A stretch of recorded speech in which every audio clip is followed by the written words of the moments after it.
Afternoon world. Oh, bit of a stormy looking day up here. We've had some of the best lightning shows over the last week. It's been brilliant. We've had about 20 mil of rain. The lawns are slowly coming back. Yeah, they're looking a bit shaggy. I just want to let them thicken up a bit before I run the mower over them again. So anyway, roll the intro.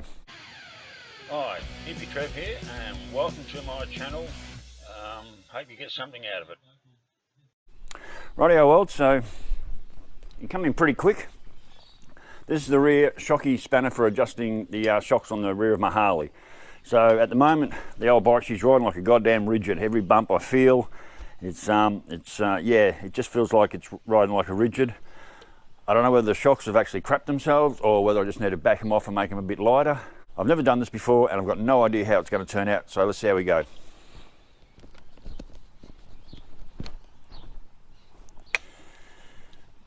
And I think I had a smudge on the camera which I've just wiped off. So anyway, I've got first thing first, I got my little riser jack under there. Now what I've got to do is go and find spanners to raise the bike up, and then hopefully a spanner big enough to crack the nut underneath.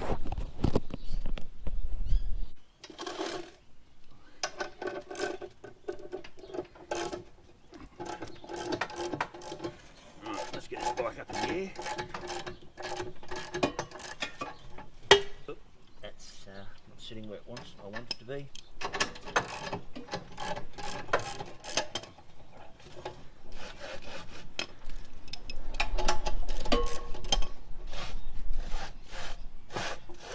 That might be better.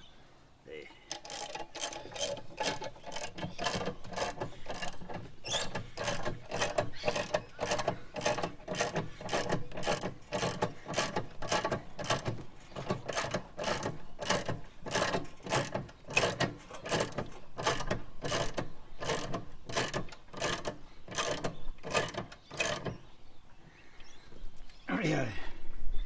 So there's two big nuts down there. I have to crack that, and then I put the spanner in there and I turn it anti-clockwise, and that should change.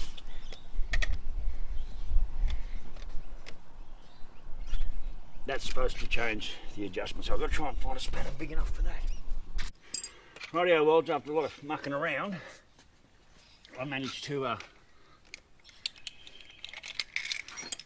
crack these nuts. These big nuts under here, just using a shifter, that's all I had to fit. And what I've done is, using my spanner in here, I've wound them all the way as far back to these nuts as I can go. And that's going to be my starting point. So now the nuts are actually loose, I can actually, let me just get this in here, I can't see what I'm doing.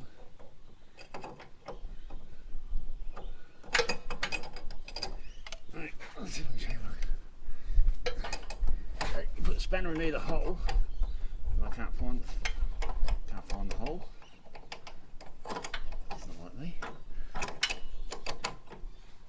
And then you can either wind them, so you can either wind out or in. So they can go that way or that way. So I've got them all the way in, assuming that's going to be the softest ride. So sorry about my camera footage there.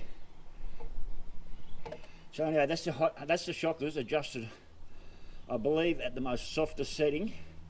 And if I wind them all clockwise, and if I wind them all clockwise that way, I make the ride harder. So we'll bring it down and see exactly how soft that is. Rightio world, well, pretty warm out here in the driveway. I can't tell you exactly how hard that was to undo those nuts with my shifter, but it was bloody hard enough, and it was a pretty crappy shifter I used, but I did get them undone eventually. So now I'm going to bring the bike down off the jack and see exactly how spongy that ride's become. And I can tell you she's a long way in the air. This could also make a difference to my belt adjustment too.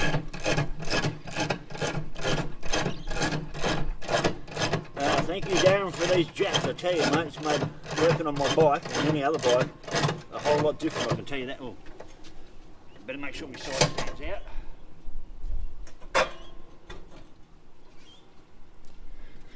Don't want to tip my nails on coming off the stand. Oh, it's fucking all right, I tell you.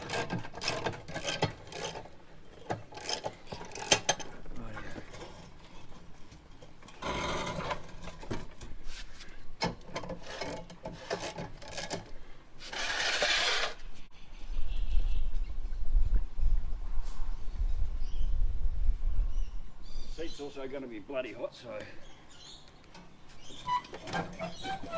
Oh, that's going to be a heap softer.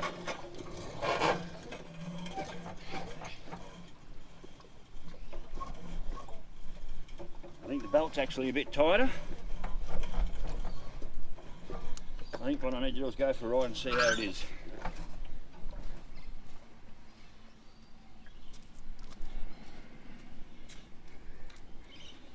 Right, well, I'm going to go throw a pair of jeans and boots on and take for a run down the road and see if I can see any difference. We'll see how we go when I get back.